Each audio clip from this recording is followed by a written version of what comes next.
allons maintenant procéder aux motions sans préavis. Je reconnais Mme la chef de l'opposition officielle pour la présentation de sa motion. Mme la chef, à vous. Merci, Monsieur le Président. Je sollicite le consentement des membres de cette Assemblée afin de présenter conjointement avec le député d'Outremont et le député de Chauveau la motion suivante, que l'Assemblée nationale du Québec salue la mémoire de René Lévesque, décédé le 1er novembre 1987.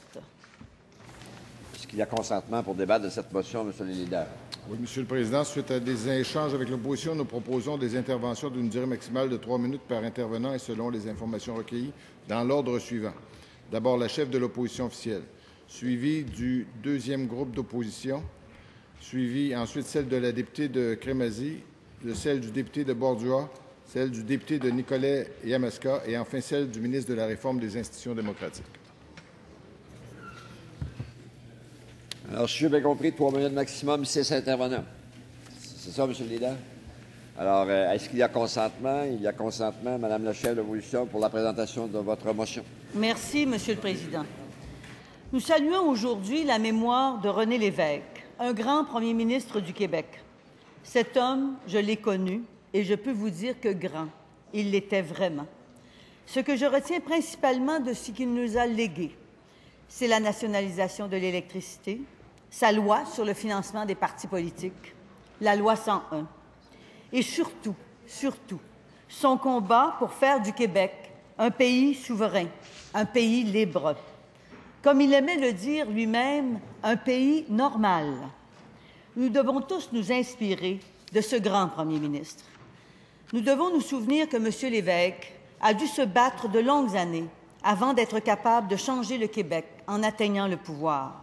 Même élu par la population, il a dû se battre pour résister aux critiques parfois virulentes contre ses idées. Il l'a fait une première fois au début des années 60, en présidant à la nationalisation de l'électricité. Nous devons poursuivre son œuvre dans le domaine des richesses naturelles, en reprenant le contrôle de nos affaires. En 1976, la première chose que M. Lévesque voulait faire en arrivant au pouvoir, c'était de mettre fin au financement occulte des partis politiques. Il avait en horreur la corruption, le trafic d'influence, le copinage. Nous devons poursuivre son œuvre, d'abord en instituant une vraie commission d'enquête, ensuite en réduisant les dons aux partis politiques et en faisant du financement des partis politiques un financement public. Il faut que le Québec redevienne un exemple d'éthique publique dans le monde, comme l'a voulu René Lévesque. C'est également sous le premier gouvernement du Parti québécois que la Charte de la langue française a été adoptée. On se souviendra des critiques virulentes que nous avons essuyées à cette époque. Mais aujourd'hui, il y a un très large consensus autour de la loi 101. Cependant, des glissements sont intervenus depuis son adoption. La Charte de Trudeau a été utilisée par les adversaires du Québec pour affaiblir la loi 101. Il nous faut y remédier en adoptant une loi 101 refaite à neuf et à laquelle nous devons ajouter une charte de la laïcité et une loi instaurant la citoyenneté québécoise. Le premier gouvernement de René Lévesque nous a redonné notre fierté comme peuple. Aujourd'hui, peut-être reprendrait-il les vers de Miron pour nous dire, et je cite, « Nous avons certes fait beaucoup de chemin, d'immenses progrès. Je ne vois cependant pas que la situation ait fondamentalement changé parce que nous n'avons pas été jusqu'au bout. Monsieur Lévesque pourra compter sur nous. Nous allons continuer. Peu importe le temps et les moyens que ça prendra, nous irons jusqu'au bout du voyage. Nous nous battrons jusqu'à atteindre notre destination, notre destin, celui d'un pays libre, d'un pays normal. » Merci, Monsieur le Président.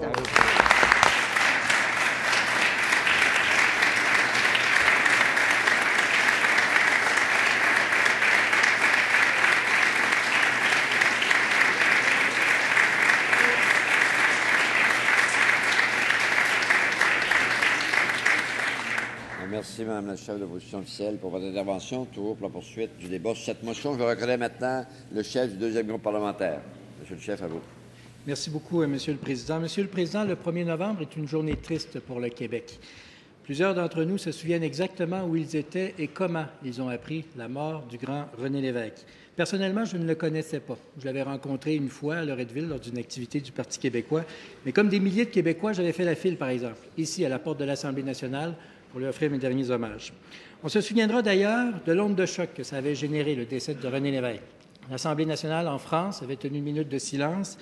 À la Chambre des communes, le premier ministre Brian Mulroney avait fait un témoignage très émouvant. Il avait demandé d'ailleurs à ce que tous les drapeaux du Canada soient mis en berne. Malgré que René Lévesque soit un indépendantiste, il reconnaissait en lui le grand démocrate qu'il a toujours été. La vie, c'est une vie hors catégorie qu'il a eue, René Lévesque. Le plus grand premier ministre nationaliste qu'on ait pu avoir est né au Nouveau-Brunswick. Peu de gens le savent, mais c'est la réalité. Journaliste, il aura été vedette du petit écran, mais auparavant correspondant de guerre, il aura été témoin de la barbarie des nazis à Dachau. Il faisait partie de l'équipe du Tonnerre et c'est lui qui aura permis la nationalisation de l'électricité, la création d'Hydro-Québec telle qu'on le connaît aujourd'hui alors qu'il était ministre des Ressources naturelles. Il aura fondé le mouvement Souveraineté Association et il était un vrai leader, capable de rassembler autour de lui, de sa personne et de ses idées, tous les gens qui partageaient l'objectif de l'indépendance du Québec. Et malgré les crimes commis par les terroristes et les assassins du FLQ, il a su défendre avec honneur l'indépendance après ces jours et ces mois troubles de notre histoire nationale. L'image du 15 novembre qui me revient à l'esprit, Monsieur le Président, c'est lorsque René Lévesque est là, accroché à son micro, entouré de milliers de Québécois, de milliers de péquistes qui sont tout à fait hystériques, et lui, il est là très sérieux. Pourquoi? Parce qu'il sait qu'il a sur les épaules le poids d'une nation qui attend beaucoup de lui et lui est conscient du rendez-vous historique qu'il a avec le Québec. On aura compris que son premier mandat aura été très fructueux. Financement des partis politiques, charte de la langue française, protection du territoire agricole, des lois qui ont toujours leur force aujourd'hui. Et lors du référendum, malgré la défaite qu'il a subie, il y a des gens ici pour qui c'est un souvenir douloureux, René Lévesque aura su agir en grand démocrate en disant « Si je vous ai bien compris, vous êtes en train de me dire à la prochaine fois ». Mais ce serait trahir sa mémoire que de ne pas rappeler que son second mandat a été un peu plus difficile. Entre autres, les relations avec les employés de l'État et aussi, il faut bien le dire, son virage constitutionnel qui a ramené le départ fracassant de plusieurs ministres du gouvernement. Cela dit, Monsieur le Président, 24 ans après sa mort, il n'y a pas une journée dans le débat public au Québec où on ne rappelle pas la mémoire de René Lévesque. Pas une journée. C'est dire l'importance qu'il a dans notre histoire et dans notre nation. Ce serait difficile de dire qu'aujourd'hui, René Lévesque a été le plus grand premier ministre du Québec. Mais une chose est sûre, il aura été parmi les plus grands hommes politiques du Québec parce qu'il aura su donner de la fierté à sa nation. Merci, Monsieur le Président.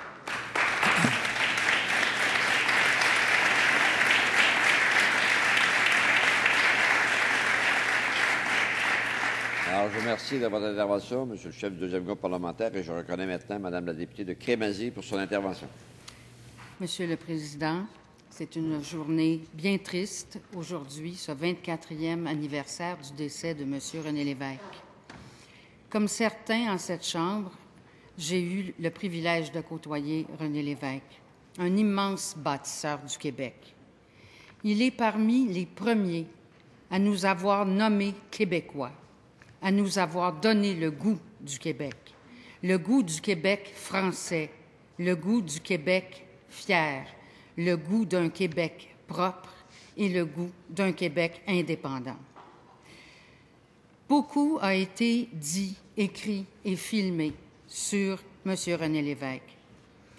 Mais dans leur livre « La vraie nature de René Lévesque », la députée de Rosemont et son conjoint, François Dorleau, livre qui a été publié à l'occasion du 20e anniversaire du décès de M. Lévesque, dans ce livre, ils le dépeignent avec délicatesse et humour. Ils dépeignent René Lévesque, l'homme. Ils nous rappellent que René Lévesque était un être charismatique que tous voulaient côtoyer, qu'il était particulièrement accessible et disponible et que l'ennui n'était jamais au rendez-vous avec lui. Il nous rappelle aussi qu'il était extrêmement attachant et qu'on lui pardonnait facilement tout. La députée de Rosemont dit de lui « Je ne me suis jamais lassée de côtoyer René Lévesque », alors que pour plusieurs politiciens, point de suspension. À la fin de sa vie, rappelle-t-il dans cet ouvrage, et c'est important, sa quête d'un Québec indépendant était intacte. Mieux, son idéal s'était enrichi de tout ce qu'il avait vu et lu depuis 2 ans. Le désir était redevenu passion. Je cite M. Lévesque, « Les problèmes non réglés, comme une douleur lancinante, remontent toujours à la surface, finissent toujours par nous rattraper. La question du Québec au sein du Canada est aussi vive que jamais. Elle devra nécessairement aboutir un jour ou l'autre. Nous avons la responsabilité de faire revivre cette passion et de faire naître ce pays. » Merci, M. Lévesque.